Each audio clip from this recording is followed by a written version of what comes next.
The revolving doors of Sakuraba Holdings swept open with a hush of sterile air and status. Vivian Taylor stepped inside, heels muted against the marble, her breath catching faintly in her throat. Everything gleamed. Glass walls, chrome accents, cold-eyed assistants gliding past like they'd been carved from granite. Tokyo pulsed outside, but here, it was another world. Silent, hierarchical, immaculate. She adjusted the collar of her slate gray blazer, the one she'd borrowed from her roommate in New York. It pinched at the shoulder seams, but it looked expensive enough to not raise questions. Her dark skin glowed softly under the lobby's white lights, hair pulled back into a sleek puff, eyes alert, calm, or at least pretending to be. You earned this. You belong here, even if no one else thinks so. The receptionist gave her a tight nod and handed her a security badge without a word. Vivian Taylor, International, Division, Strategic Development. Report to floor 52. The elevator doors whispered open. As she stepped in, she nearly collided with someone already inside. Tall, lean, suited like power itself. He looked up from his phone slowly, and for a moment, time held its breath. His features were razor sharp, obsidian eyes, a chiseled jaw, a silk tie knotted with precision. He barely looked older than early 30s, but everything about him screamed legacy. Vivian's breath faltered. "Oh, sorry, I didn't mean to." He blinked once, then turned back to his screen. Didn't say a word. No nod, no greeting. Just ice. The doors closed behind them, and the silence became unbearable. She pressed the button for 52. So did he. A moment passed, another, and then, "You're the intern?" he asked without looking up. Vivian straightened. "Yes, Vivian Taylor." His gaze finally met hers, and she felt it like a chill tracing her spine. "This isn't a diversity campaign," he said flatly. Vivian blinked. "Excuse me?" He didn't repeat it, just looked away again. The doors dinged open. She stepped out slowly, skin burning. "Don't cry. Don't even blink." A soft voice called after her before the doors closed behind him. "Sorry about him." She turned. Another man stepped out of the second elevator. Similar height, but softer, warmer. The lines of his face gentler. A quiet, lopsided smile curved at his lips. "I'm Ren," he said, offering a small bow. "R&D. Half of the building pretends I don't exist. You get used to it." Vivian offered a cautious smile. "Vivian, intern." Ren's eyes flickered to the elevator she'd exited, and that was Haruto Sakuraba, heir to the company and general destroyer of joy. Vivian gave a small, dry laugh. "So, it's not just me." "Nope. He's equal opportunity condescension. But don't let him get in your head. Some rooms aren't built for people like us, so we build new ones." Her chest loosened just a little. "That's deep for 9 a.m. He grinned. "I'm always deep before coffee." Later that day, Vivian stood at the end of a long conference table surrounded by suits and silence. Her slide presentation was projected across the wall. Clean, sharp, well-researched, data-backed. And based on comparative metrics, pivoting to Western sub-Saharan markets could increase brand visibility by 27% in under a fiscal year. A beat. Silence. Then a soft scoff. Haruto Sakuraba, leaning back at the head of the table, arms folded. His voice cut through the room like glass underfoot. "And what exactly qualifies you to speak on sub-Saharan markets?" Vivian met his gaze. "I hold a dual MBA in International Development and Market Strategy. My thesis was published by... academia." His lips twitched, not a smile. something colder. How quaint! The air froze. One of the junior executives looked down at his notes, clearly uncomfortable. Vivian inhaled slowly. Respectfully, Mr. Sakuraba, if there's a flaw in the data, the flaw, he said, standing now, is in assuming that emotional familiarity equates to strategic value. Vivian's jaw clenched, but her voice stayed calm. And the flaw in your assumption is believing data presented by a Black woman must be rooted in emotion. The room shifted. Ren, seated near the end, turned his head sharply. His eyes locked with hers. Haruto looked at her for a long moment, calculating, curious, but still unreadable. Then, simply, he walked out. Vivian stood alone at the head of the table. She didn't flinch, didn't move, but her heart thundered behind her ribs. Later, Vivian leaned against the vending machine, blinking hard. She hadn't cried, wouldn't cry, but God, it had stung. Ren approached quietly, handing her a can of jasmine tea. You were brilliant. She shook her head, voice tight. He humiliated me, in front of everyone. He does that to anyone who threatens his grip on the universe. But what you said? He looked at her, really looked at her. That was the bravest thing I've ever seen someone say in that room.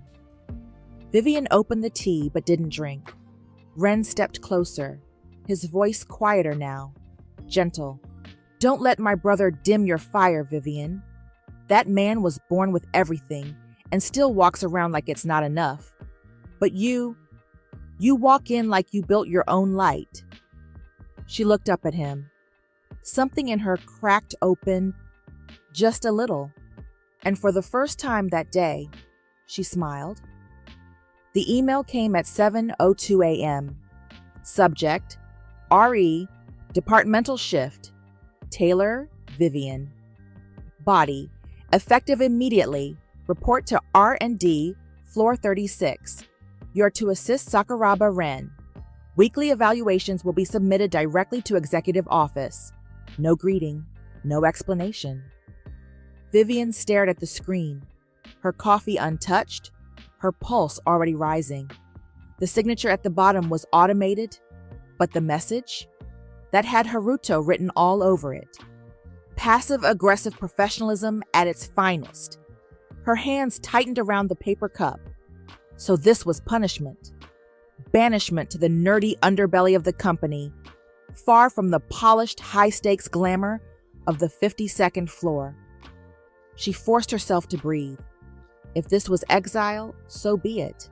She'd survived worse. The vibe was different here. There were no glass walls or tense designer suits. Instead, shelves were stacked with tech models. Whiteboards were crammed with chaotic equations, and the lingering scent of matcha and burnt toast hung in the air. It was oddly human. Ren looked up from a tangled nest of wires and gave her a surprised smile. Did you get demoted or promoted? Still figuring that out, Vivian muttered, adjusting her satchel. He stood, brushing crumbs off his pants. Welcome to the basement of brilliance. Watch your step. There's a loose tile that tried to assassinate me last week. Vivian laughed despite herself. Ren gestured toward an open desk beside his. I'm not sure what they told you, but we're building a new forecasting algorithm. Your pitch from last week, Haruto's icy dismissal aside, actually gave me an idea. She blinked. Wait, you listened to it? I rewatched the entire presentation, twice, with popcorn. Vivian tilted her head, smirking. You make popcorn for pitch decks? I make popcorn for justice, he said solemnly.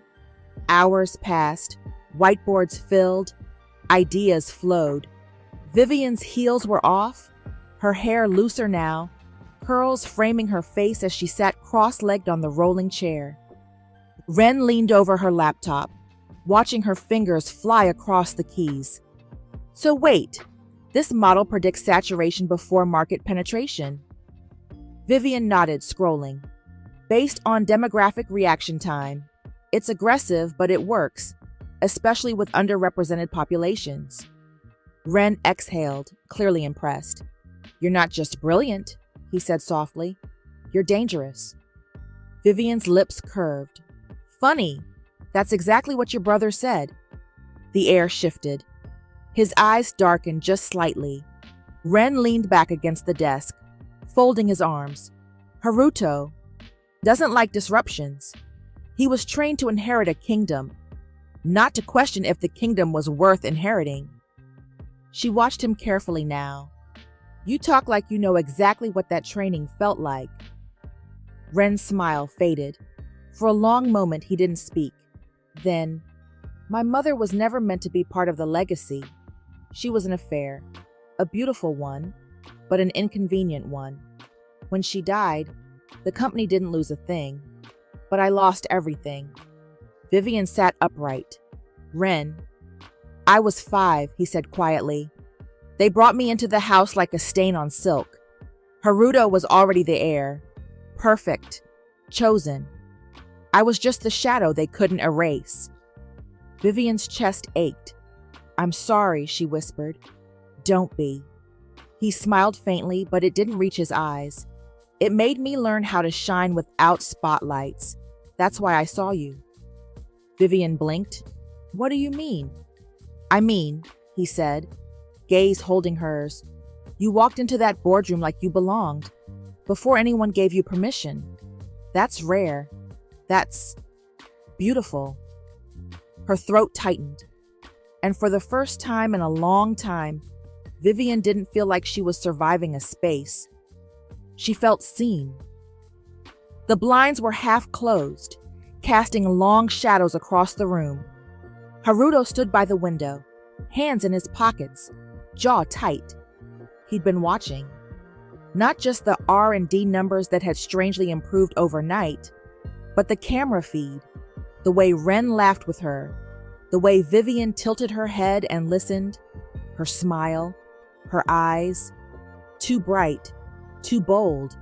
Not for this place, not for him. The door creaked.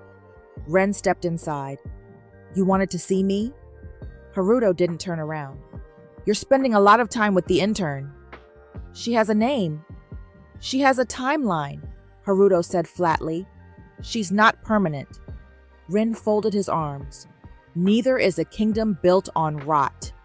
That got Haruto to turn. His eyes were steel. Stay away from her. Why? Ren asked. Calm, director. Because she's better than what you expected from someone like her? Haruto's face didn't move. She's not our kind. Ren's lip curled. She's exactly our kind. She had to fight to be here. You just inherited it. Haruto stepped closer, voice a low warning. I won't say it again. Ren didn't back down. Then don't, he said, and left. Behind him, Haruto's fingers curled into fists, but deep in his gut was something unfamiliar, uneasy. Envy? Longing? He glanced at the security feed again. Vivian, barefoot, radiant, laughing at something Ren had said. A smile that didn't belong in this world. And a crack began to form inside Haruto's carefully constructed armor. The invitation was embossed in silver. The dress code read, formal, monochrome, no exceptions. Vivian held the card in her hand like it was a warning instead of an offer. The company gala was the annual jewel of Sakuraba Holdings. Press, shareholders, board families. It wasn't a party. It was a stage. She should have felt honored. Instead, her stomach twisted because she knew exactly what they wanted. A token. Something exotic in the crowd to whisper about behind champagne glasses. Her presence would be an accessory to the company's polished image, proof they were modern. She almost declined, but then she remembered Haruto's words. This isn't a diversity campaign.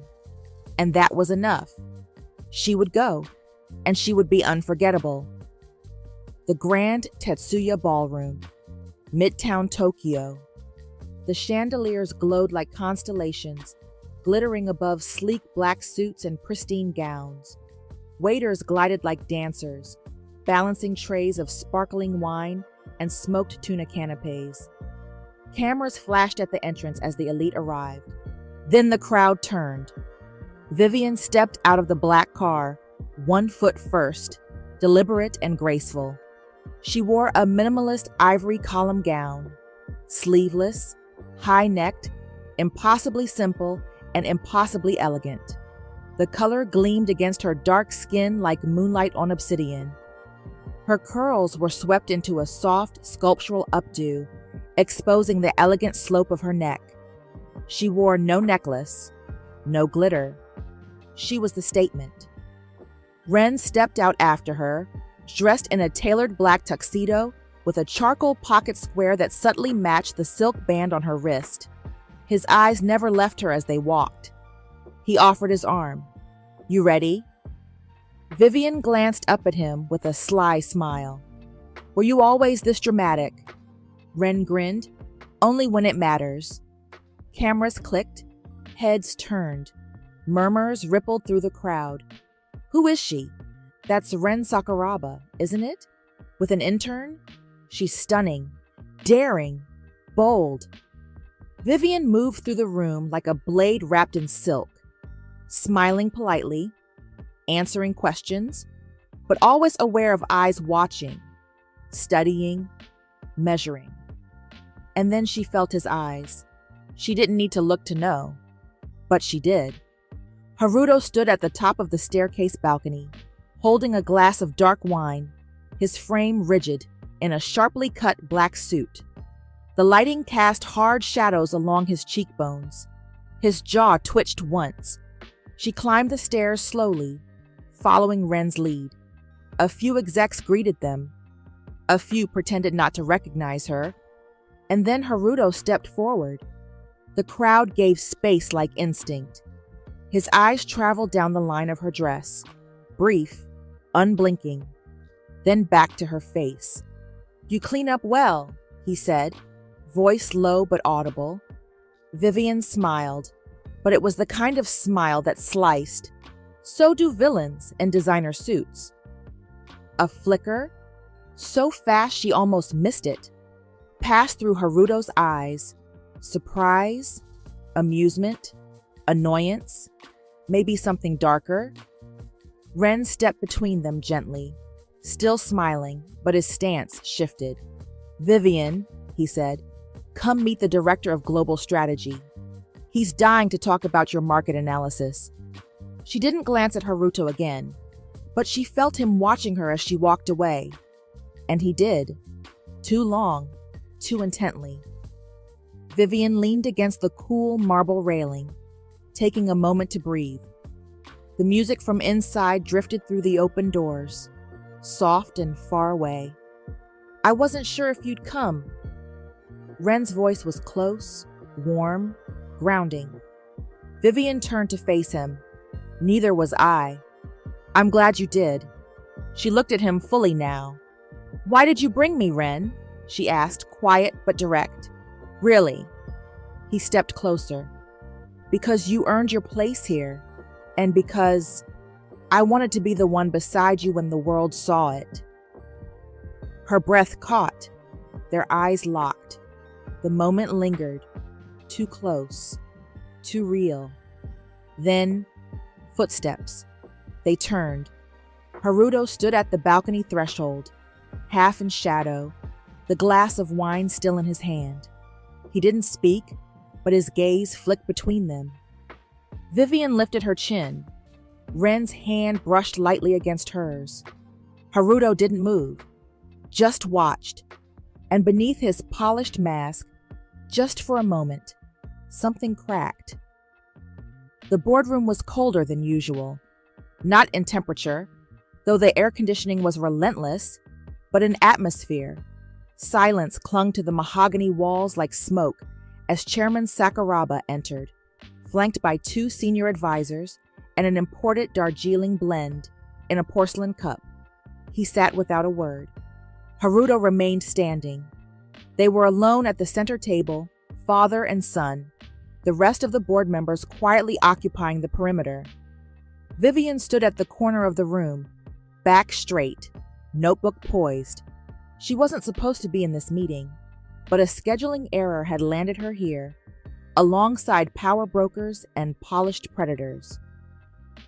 "And you're nearing 36, Chairman Sakuraba said without preamble, flipping through the quarterly report like it was a child's sketchbook. "The media will start asking why the heir is still single.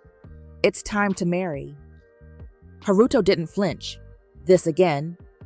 "You've postponed long enough. It's affecting investor confidence." "I've delivered record growth. Your investors are confident in numbers, not in rings." Chairman Sakaraba sipped his tea. "Numbers aren't immortal. Legacy is." The word hung in the air. A few board members nodded in silent agreement. Another shifted, clearly uncomfortable. Chairman Sakuraba continued, "I've arranged preliminary introductions. The Nishikado family. Their daughter is cultured, discreet, and fully Japanese." Vivian's pen stilled. The chairman's voice carried on effortlessly. "Not like this new intern of yours. That girl, what's her name? Taylor?" No one spoke. He waved a hand. "You don't let people like that into the inner circle. She's good for press optics, but let's not pretend she belongs in boardrooms." Vivian's breath caught. The room blurred, but the heat in her chest was sharp and immediate. She stepped back, slowly, carefully, until her chair scraped the wall. Everyone turned. She didn't speak. She just walked out. Vivian's heels echoed in the hallway like gunshots. Her breath was shallow, hands trembling as she reached for the ID card clipped to her lanyard. She ripped it off, tossed it in her bag. She needed to leave, now before the tears reached her eyes. "Vivian!" Ren's voice called out behind her. She didn't turn. "Vivian, wait." "I shouldn't have been in that room," she said, still walking. "God, I knew I shouldn't have." "He wasn't talking about you," Ren said softly, catching up to her. She finally stopped, turned to him, voice taut. "Yes, he was." Ren looked gutted. "I'm sorry," he said. "I should have said something." "No," she shook her head. "You shouldn't have to. That's the worst part. You're used to them talking like that." He said nothing. Her chest rose and fell rapidly. "They'll never see me, Ren. Not really. I could outperform every damn person in that room and still be optics. I'm not some campaign. I'm not your brother's PR chess piece. You're Vivian," Ren said, stepping closer. "And I see you. I see you." She blinked. His eyes were deep, full of something that scared her. Something true. And behind them, far behind glass. Haruto stood at his office window watching them in silence. The place was tucked down a quiet alley, hidden behind a weather-worn Norin curtain. Vivian had changed into jeans and an oversized sweater. Ren had ditched his tie, rolled his sleeves. They sat side by side on bar stools, smoke curling from the skewers sizzling in front of them. The chef barely looked up as he served. "Do you come here a lot?" Vivian asked, voice softer now. Ren nodded. "My mother used to bring me here, back before the chairman decided to acknowledge me." Vivian turned to him, her eyes curious. "Was it always like that?" Ren looked down. "You mean being the bastard son?" Her face pinched. "Ren, it's fine. That's what I was. American. They don't say it anymore, but they still mean it." He poked at his food, then looked up again. "It made me good at reading silence. People who don't say what they mean, I hear them the loudest." Vivian took a slow sip of sake. He glanced at her sideways. "I heard you today," he said. She swallowed. His voice lowered. I wanted to touch your hand in the hallway, but I didn't know if I had the right. She looked at him for a long time. You did. For one small moment, Ren reached for her fingers. Just a brush. Then he pulled back, and that almost touch felt louder than any kiss. Vivian returned to work the next morning with her head held high, eyes lined in sharp brown kohl, lips painted like defiance. But something had changed. She could feel it before she saw it. Her inbox pinged. A request. Mr. Haruto Sakuraba has assigned you to complete the revised logistics report for West Africa, due by 3 p.m. 3 minutes later, another task. Mr. Haruto Sakuraba requires updated investor call summaries. Use discretion. Another and another. Each message curt, each one oddly personal. Tasks he usually reserved for senior associates, and always signed, not by his secretary, but by Haruto himself.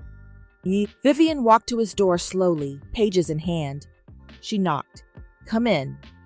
He didn't look up. She placed the files on his desk. The silence between them stretched like thread over fire. Finally, he glanced up. Just briefly. You handled yourself well, he said. Vivian's brow lifted. Was that supposed to be a compliment? It was an observation. She turned to leave, then paused. I'm not going to disappear just because you're uncomfortable, she said, voice even. So if this is your way of reminding me who's in charge, don't bother. He said nothing, and that silence said everything. In his office after she left, Haruto stared at the closed door. His jaw flexed. His pen lay unused, and his reflection in the glass, polished, powerful, looked back at him like a stranger. Because whatever that girl had stirred in him, he didn't know how to silence it. The Sakuraba Leadership Summit was an annual tradition, an exclusive off-the-grid weekend for executives to engage in restorative strategic bonding. A buzzword-laced excuse for power consolidation, Vivian thought. She shouldn't have been invited, but she was. The moment the email arrived, bearing the executive seal and personally co-signed by both Haruto and the chairman, she knew something was off. Ren confirmed her suspicion with a simple text. He asked for you, not me. The lodge sat nestled at the edge of a frost-lined lake, flanked by tall cedars and the hush of mountain air. It was beautiful, cold, remote, the kind of place where people smiled through teeth and plotted with charm. Vivian arrived in a long trench coat, her breath fogging the air as she stepped off the private shuttle. She spotted Haruto near the entrance immediately. Back straight, gloved hands folded, eyes scanning the newcomers like prey. Their gazes met. He looked away first. Ren arrived an hour later, his hair windswept, duffel bag slung over one shoulder, and a small bag of local sweet potatoes in his hand. For emergency snacking, he said with a wink. Vivian smiled. Real this time. The storm rolled in like a tantrum, fast and furious. Rain became sleet. Wind howled against the windows like a warning. By nightfall, the power cut out. Flickers of light flared as staff lit candles throughout the main lodge. The air grew colder. The other executives retreated to their private cabins, laughter muted by distance and insulated walls. Vivian stood near the fire in the cabin's main lobby, arms folded over a thick sweater, eyes tracing the shadows cast across the stone hearth. The place was silent except for the crackling wood and wind slashing the trees outside. Miss Taylor! She turned. Haruto stood near the entrance, his face half lit by flame and shadow. Of course, she exhaled. Let me guess. You sent the storm too? He stepped closer. I didn't know the weather would turn. You did know I'd be here. He didn't answer. The air between them prickled. He moved toward the opposite armchair, loosening his tie slightly. It was the most human thing she'd ever seen him do. For a moment, they sat in silence, firelight reflecting in the glass coffee table between them like a broken mirror. Then, "You don't belong in our world," Haruto said quietly. Vivian blinked.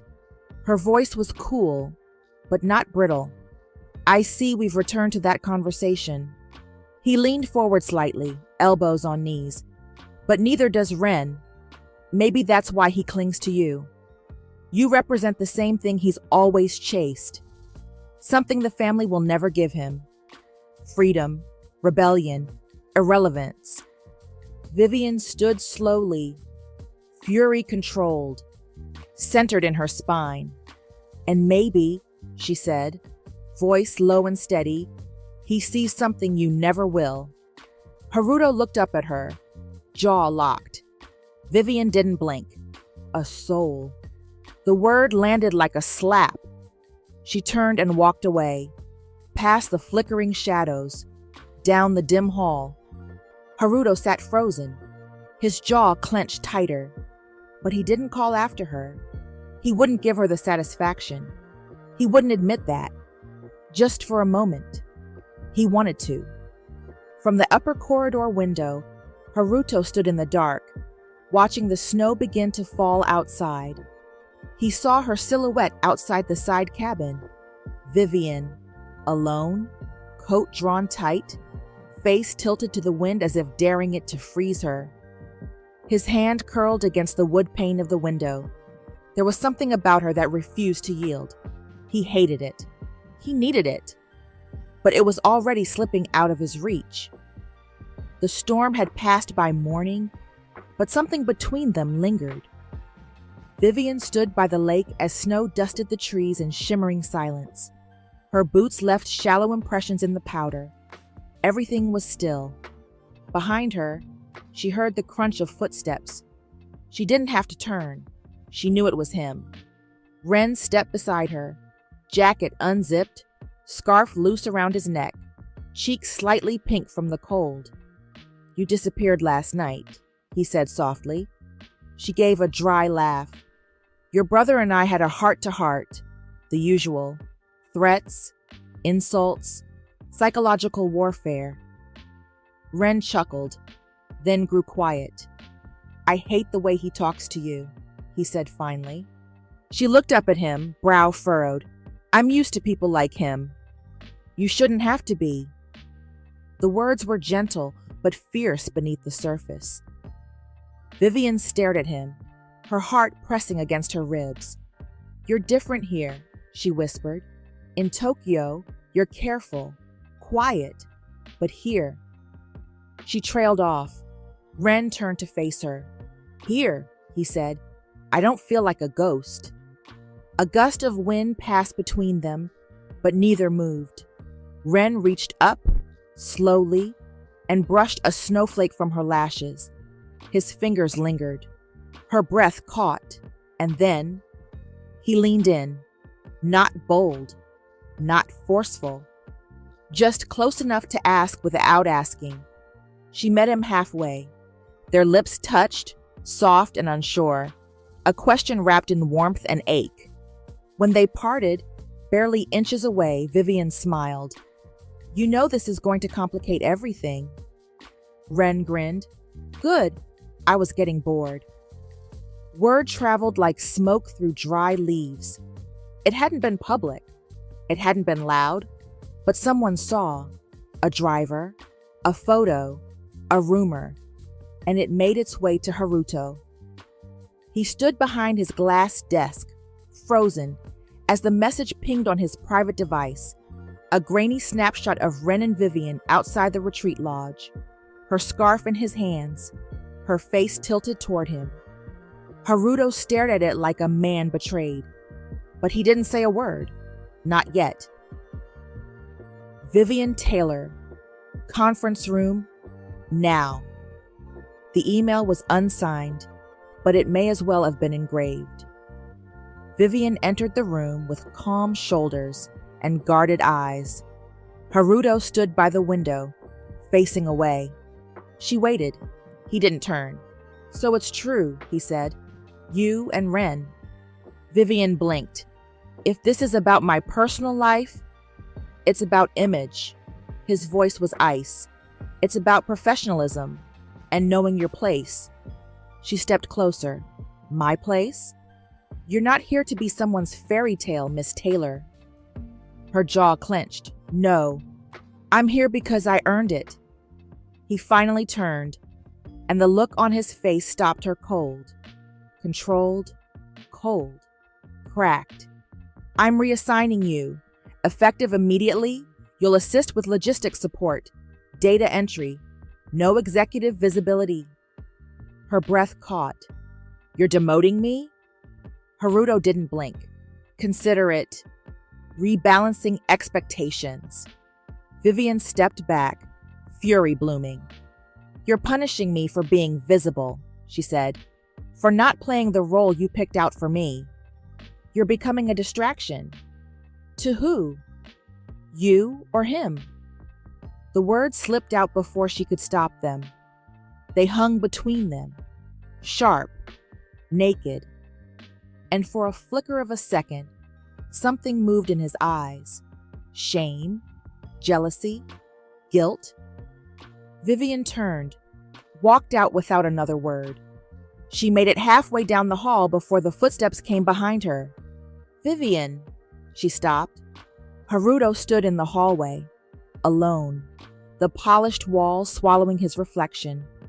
He exhaled slowly, looked at her, not through her. For once. I was wrong, he said. She blinked. I shouldn't have said what I did in that tone. I shouldn't have reassigned you without cause. Her lips parted. Was that an apology? He looked away. It was a fact. She almost smiled. Almost. Well, thank you for the fact, she said, then added quietly, that's the first time you've seen me as a person, I think. Haruto's jaw twitched. She walked away again, and this time he didn't stop her, but his hand pressed against the glass wall beside him, flat and trembling. The ice inside him wasn't cracking anymore. It was melting, and he had no idea what to do with the flood. It was a quiet night, the kind that wrapped the city in silk shadows, muffling sirens and softening neon until even Tokyo seemed to whisper. Vivian stood barefoot in her kitchen, wearing an oversized shirt and fuzzy socks, stirring tea she wouldn't drink. The screen of her phone lit the counter. Ren's name still open in the last message. Tomorrow, dinner on me. Just us. You pick the spot.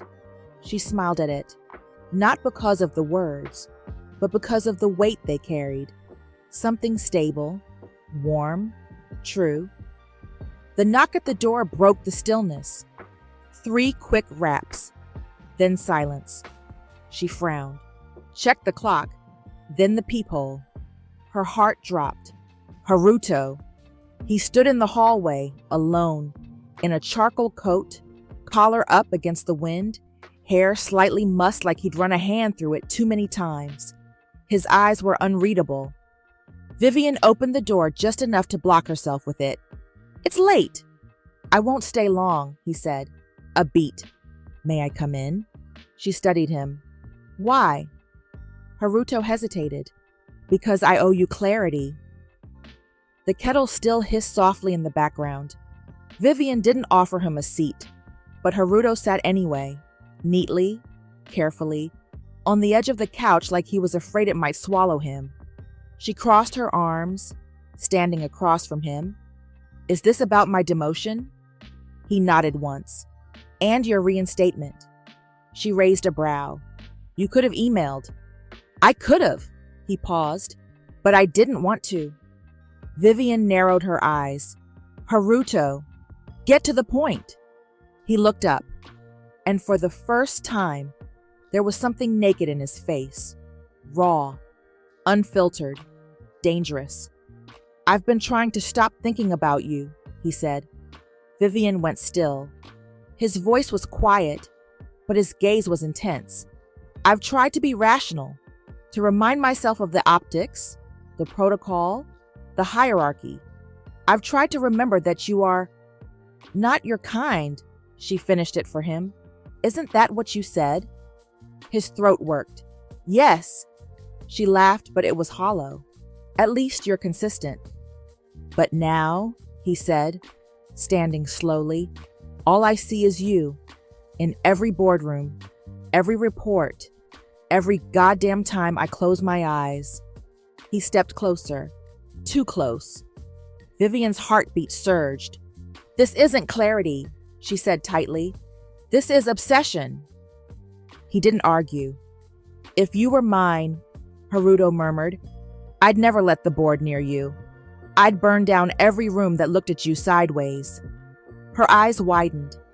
He was so close now she could feel the heat rolling off of him. Don't, she warned. Don't do this. But he leaned in anyway, eyes locked on hers, breath shallow, and then he tilted his head, mouth just inches from hers. She didn't move until she did. Slap. The sound cracked through the room like a whip. Haruto staggered back, stunned. His cheek burned red in the dim light. Vivian's hand dropped to her side. Her voice shook, but not from fear. You don't want me, she said. You want control. You always have. Haruto opened his mouth, but no words came. She stepped back as if stepping out of a fog. Leave. His chest rose, fell. Vivian. Now. And this time, he obeyed. The next morning, Ren stood from his desk, alarmed. Vivian? Her eyes were glassy, furious, hurt. He came to my apartment, she said. Ren's entire body stilled. Who? You know who. She didn't need to say his name. And Ren saw red. Haruto was reviewing quarterly projections when the office door burst open with a force that rattled the glass. Ren stormed in. You went to her home.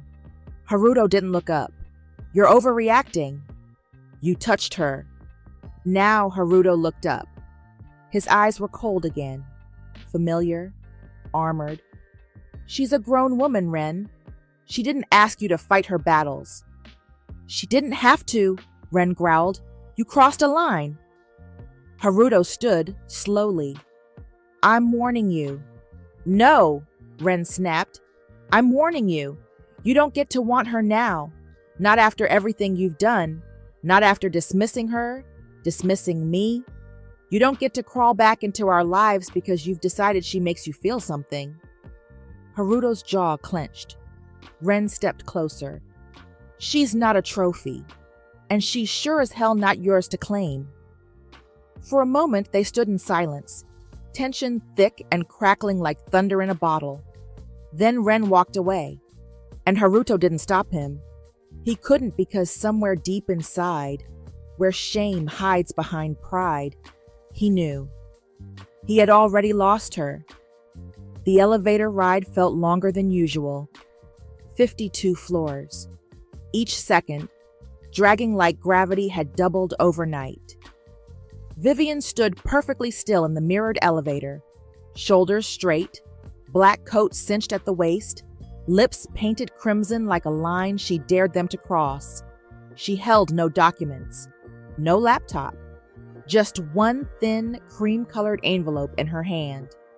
When the doors opened, silence met her. The office buzz that usually hummed like electricity stopped. They were watching, and they knew.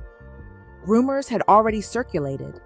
Her unprofessional behavior, her inappropriate closeness with a Sakuraba executive, her emotional instability.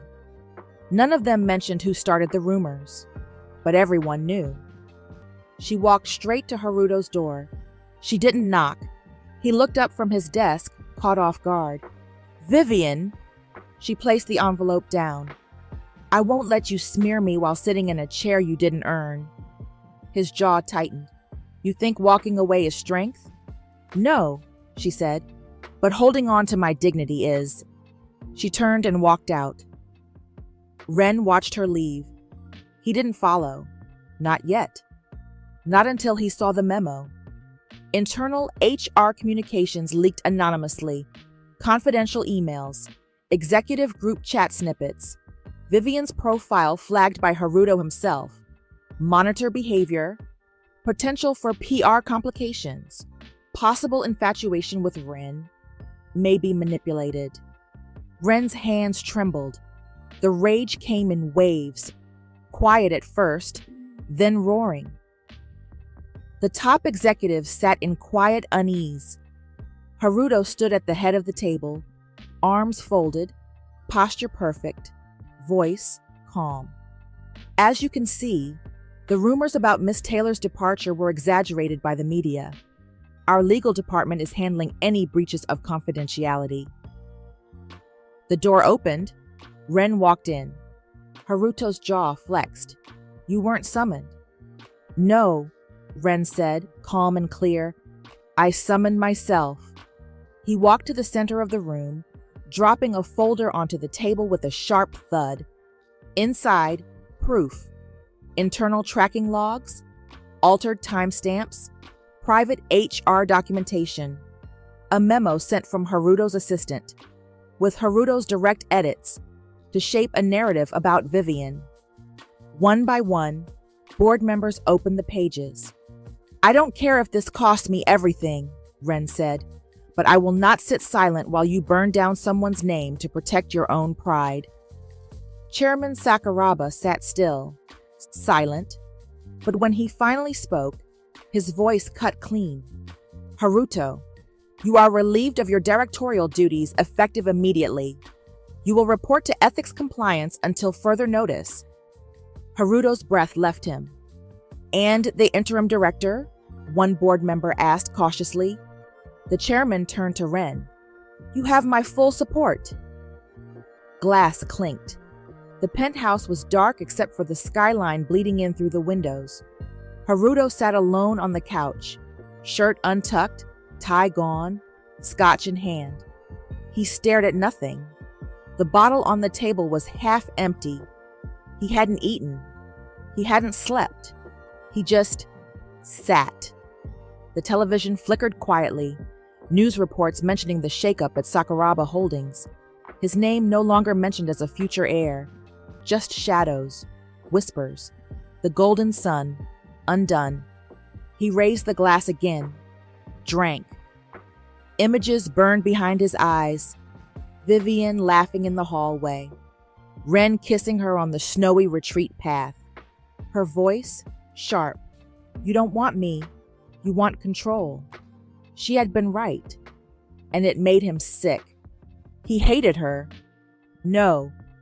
He hated how much he didn't. He hurled the glass across the room. It shattered into pieces across the floor. Just like everything else. Our Tokyo pulsed in the early spring. Cherry blossoms bleeding pink and white into gray sidewalks, like soft rebellion against concrete. Vivian stood in the middle of a modest office space tucked in Minato-ku, a place that smelled like fresh paint, new beginnings, and caffeine that burned too hot. The windows faced the skyline, and she could see the tip of the Tokyo Tower peeking through morning haze. Her hair was free today, curly, powerful, unapologetic. She adjusted the framed logo on the wall behind her desk. The ARC Initiative, reshaping equity from the inside. Her startup was small, but sharp. A consulting firm for global brands and traditional Asian companies ready to challenge old structures, race, gender, and silence. Vivian had built it from the wreckage that Sakuraba tried to bury her under. And she wasn't just surviving. She was building an empire. Vivian flipped through a quarterly report at her desk, reviewing vendor contracts. Her assistant had left a folder marked Confidential, seed capital breakdown on her desk. She hadn't requested it. Curious, she opened it. Names, numbers, Shell LLCs, funding trail. And then she saw it. The name of a holding company, nested beneath layers of clean paperwork. Kawahara International Holdings. Her breath hitched. That was Ren's mother's family name. And the originating account? Sakuraba Road. She sat still for a long time. The sakura trees swayed in soft wind, petals drifting down like confetti. Ren was already waiting on the bench when she arrived. He stood quickly, smiling, then hesitated when he saw her face. Vivian didn't waste time. "You funded me," he blinked. "I didn't want you to find out like that." "Why?" Ren took a deep breath. "Because I believed in what you were building. Because you deserved every resource I had." She folded her arms. "You could have just said that." "I didn't want you to think I pitied you," he said quietly, "or that I was trying to buy a place in your life.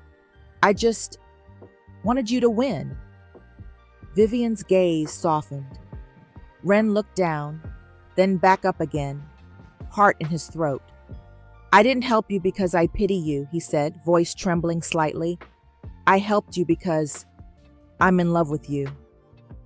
Silence, pure, sacred. She didn't cry, but her chest swelled like something long caged had finally exhaled. She stepped forward, took his face gently in her hands, and kissed him. It was soft, deep, true. A kiss that had waited across months and glances and stolen moments of quiet fire. When she pulled back, her voice was steady. "Then let me stand beside you." Ren exhaled. "Always," he said. They sat on the bench together under the blooming trees. No more hiding, no more power games. Just two people, choosing each other in a world that never made space for love like theirs. Until they made it themselves. It started with flowers. Elegant, expensive, anonymous. First, white tulips, no card. Then orchids in a minimalist stone vase. Then a single black calla lily wrapped in silver ribbon, left at her door just before sunrise. Vivian stared at them, chest tightening. She hadn't told anyone her address had changed. She was used to being watched, judged, scrutinized. But this was different. This was intimate, intentional, creeping. "I checked all the investment proposals again," Vivian said, pacing across the conference room. Her staff looked up from their laptops, wide-eyed. "3 came from groups that don't exist," she said. "Shell firms, all routed through Hong Kong and back into Tokyo under different names. But the paper trail's too clean." "Someone wants you to take their money without knowing who they are," her assistant murmured. Vivian nodded once, jaw tense. "I know exactly who it is." The moment she told him, Ren didn't hesitate. He rose from the couch, barefoot, no smile. "Give me his name," he said. "You already know it." Ren turned away, running both hands through his hair before pressing his palms against the counter. "I should have known he wouldn't stay gone." Vivian wrapped her arms around herself. "It's not just the money. It's the way he does it. Like I'm a chess piece, a possession." Ren turned. His eyes stormed dark. "You're not. And I swear to you, Vivian, he won't touch your world again." 3 nights later, at 12:08 a.m., the doorbell rang.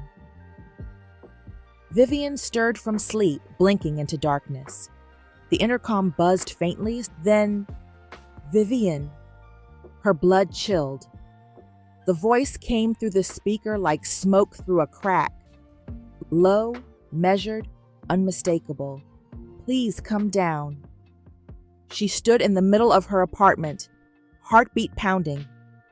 Part of her wanted to lock every bolt. Part of her wanted to ignore him.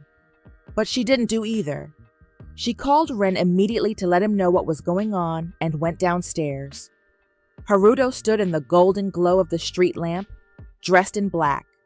No coat, no umbrella, just him, and a bouquet of dead roses crushed in his hand.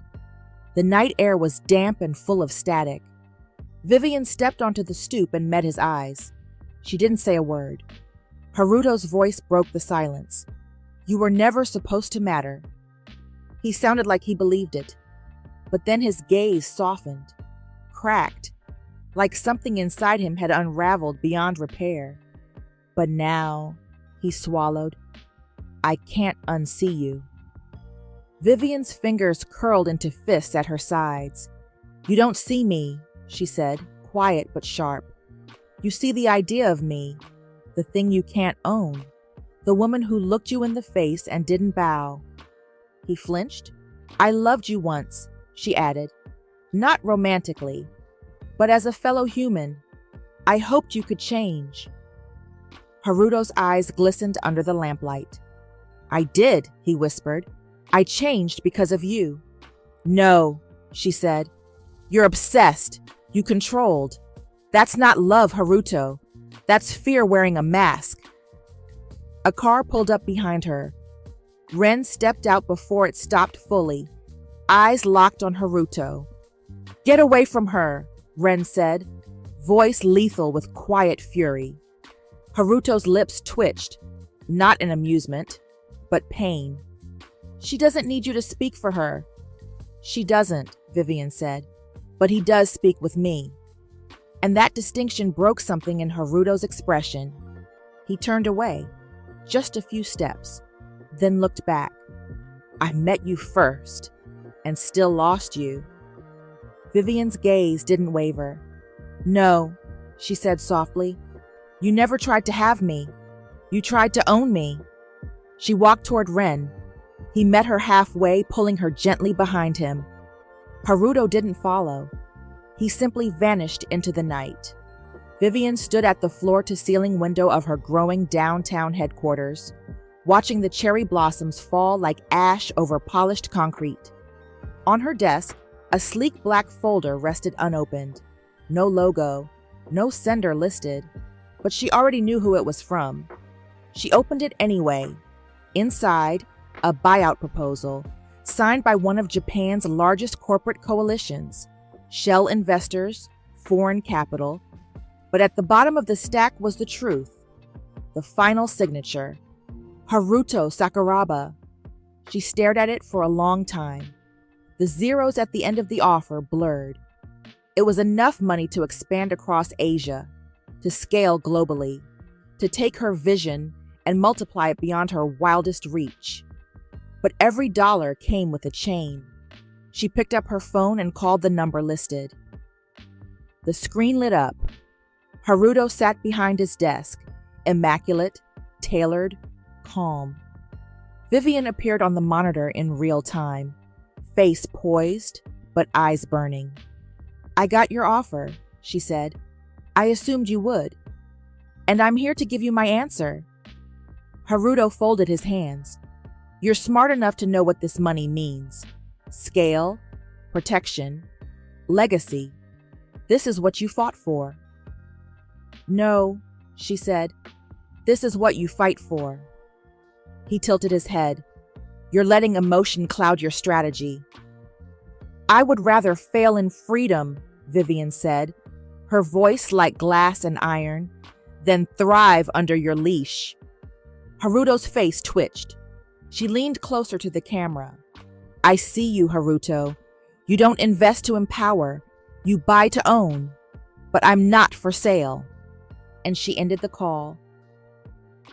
Later that night at Ren's family estate, Kamakura, rain beat against the old wood and stone like fists. Ren stood in the study his mother once loved, now bare, cold. He knew Haruto would come, and he did. The front door slammed, and footsteps stormed in. They didn't speak until Haruto was face to face with his younger brother, soaked through, fists clenched. "You put her up to this," Haruto snapped. Ren didn't flinch. "She's not yours to control. She never was. I offered her everything." Ren's eyes darkened. "You offered her chains with golden links. She would have had a future." "She has a future," Ren roared, stepping closer. One that doesn't bow to your ego. And that's when Haruto snapped. He lunged. The punch landed square against Ren's jaw, rage and humiliation exploding in that single blow. Ren stumbled back, but didn't fall. Instead, he returned it. The sound of the second hit cracked through the study like thunder. Fists flew, furniture crashed, old portraits shattered. Years of silence, years of bitterness, years of resentment, spilled in blood and bruises, until they both collapsed, panting, raw. Haruto coughed, lips bleeding, eyes wild. "You think you've won?" he spat. "You think father chose you because you're worthy?" Ren didn't respond. Haruto sat up slowly. "Heir?" he snarled. "You were always the bastard. You were the mistake, the footnote. And she..." His voice broke. "She should have been mine." Ren's expression was unreadable.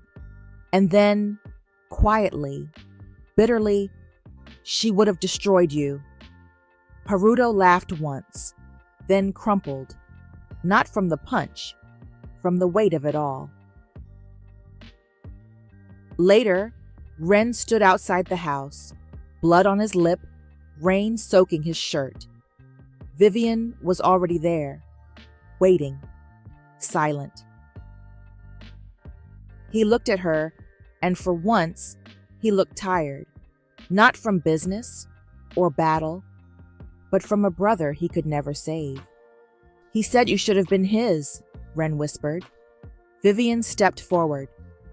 "I was never a prize," she said, "and you were never second." He reached for her. She held him, and as the rain fell around them, he broke. Not with words, but in the silence only love could hold. 1 year later, at the global launch, Shibuya Sky Garden, Tokyo. Glass, light, laughter. The rooftop was bathed in golden warmth, the Tokyo skyline blazing behind crystal panels. String lights glimmered like captured stars overhead, and music swelled from an elegant quartet at the far corner. The ARC initiative had gone global. From Seoul to Nairobi, from London to São Paulo, Vivian's vision had taken root. Equity training, inclusive boardroom restructuring, cultural consultancy for old systems learning to let go. What started with humiliation in a glass tower now reigned over the very world that once tried to swallow her whole. Vivian stood near the stage in an ivory pantsuit, tailored sharp and soft all at once, her curls cascading in full, untamed volume. She wore no jewelry except a gold ring on her right hand and quiet confidence in her eyes. Ren was beside her, black suit, no tie, sleeves slightly rolled, a quiet touch on her back when she needed grounding. Not in front of her, not behind her, beside her, always. He stood alone, Haruto, his suit still sharp, but his eyes had dulled, like the polish had worn through to something quieter. The fall from Sakuraba had been silent, dignified, brutal. He had lost the throne, and more importantly, he had lost her. Vivian noticed him before he spoke. She always had. He approached slowly, hands in his pockets, stopping a careful distance from her. Not out of respect, out of knowing his place. Haruto's voice was low. "You built it." "I did," she said. He nodded once, looking around at the press, the guests, the executives who now looked to her. "You were the one thing I couldn't buy." Vivian didn't answer. Haruto looked at her again, truly this time. Not as a challenge, not as an image, but as a woman, a whole one. His voice lowered. "And that's why I wanted you. Because I couldn't own you. And people like me, we're only taught to want what we can control." Vivian tilted her head. Her voice was soft but unshaken. "And that's why you never had a chance. Because I was never here to be controlled. But I hope one day you learn what love really is. A flicker of something passed through his expression. Not pain, just acceptance. He walked away, and this time, he didn't look back. Later that night at a private rooftop, the party had ended, the lights dimmed. Vivian and Ren stood alone beneath the stars, wind brushing between them. The city glittered far below, a pulsing constellation of dreams and deadlines. Vivian leaned on the railing, gaze calm. Ren stepped beside her. "You changed the world," he said. "So did you." He looked at her for a long moment. "You chose me," he murmured, wonder still laced in his voice. "After everything, you still chose me." She turned to him, eyes shining with something deeper than triumph. "No," she whispered. "I chose us." Ren smiled, and this time it reached his soul. He pulled her into his arms, forehead to hers.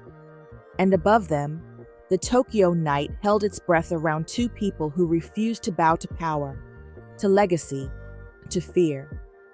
They had chosen love. They had chosen each other. And that was more than victory. That was home. Later that year, under a quiet sycamore in Kyoto, Ren asked her the only question that had ever mattered. And Vivian, with tears in her eyes and fire in her voice, said yes, not to tradition, not to legacy, but to them. They married in spring. No press, no performance, just folded chairs, fresh blossoms, and vows spoken with both hands trembling. And they built their life far from towers and glass.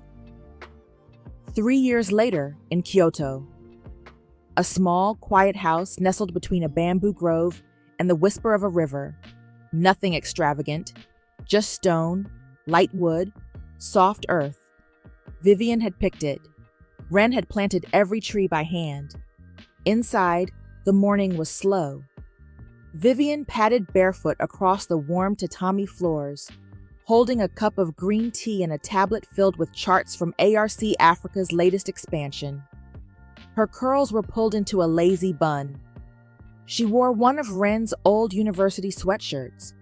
The door to the backyard was open. Beyond it, Ren knelt in the garden, fingers deep in the soil. A line of wildflowers had started to bloom along the back wall. He looked up when he heard her steps. "Did you sleep?" she asked. He stood, brushing dirt off his hands. "Better than I used to." Vivian stepped outside, wrapping her free arm around his waist. "Yui called this morning," she said. "ARC Seoul just partnered with the Ministry of Education. We'll be in 300 schools by next spring." Ren smiled against her temple. "That's because you're brilliant. That's because we didn't quit." He kissed her cheek, lingering. Behind them, a soft chime rang from the mailbox. Vivian turned the envelope over. Her brows lifted. "Sakuraba Foundation," she murmured. Ren's face stilled. She opened it slowly. Inside, a small handwritten card. "I resigned. You were right. Power built on fear is a cage. I'm still learning how to let go. But I wanted you to know, thank you for not letting me own you. You showed me what freedom costs. Haruto." Vivian didn't speak for a long time. Then she handed the card to Ren. "I think he's trying," she said softly. Ren nodded. "He always needed a mirror. You held one up." Vivian turned to him fully. "And you were the first man who didn't flinch when I did." They kissed. No ceremony, no crescendo. Just the kind of kiss that happens when two people have survived everything and still choose softness. Later that day, a little girl toddled across the yard, dark curls bouncing, her tiny hands stained with soil from copying her father. Vivian crouched to scoop her up. "Careful, flower girl," she whispered. Ren joined them, wrapping his arms around both. They stayed like that as the sun climbed higher, casting gold across the trees and the house they'd built with no legacy to chase, but love itself.